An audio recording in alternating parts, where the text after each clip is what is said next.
Ang daming bunga, oh.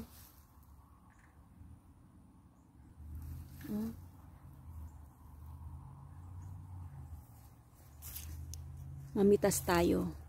Masarap to eh. Matamis siya.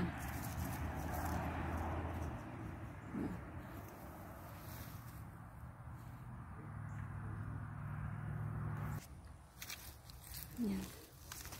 May iba hinog na. Kasi laki siya ng kalamansi. Pero, ito kasi paoblong. Paoblong siya. Yung kalamansi bilog. Pero, tsaka yung kalamansi, maasim ito, matamis to. At ang the best part nito, yung balat. Hindi mo na siya kailangan balatan. Pati balat kinakain. Yan ang pinaka the best part. Kasi matamis yung balat niya. Karaniwan kasi sa citrus, ang ginagawa natin, binabalatan natin. Pero ito, hindi mo na kailangan balatan. Kinakain na to, kasama yung balat.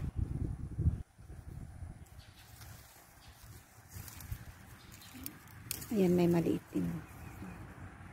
Yun, ang tawag dito guys, kumquat. Kumquat ang tawag dito. Yun lang guys, salamat sa panonood.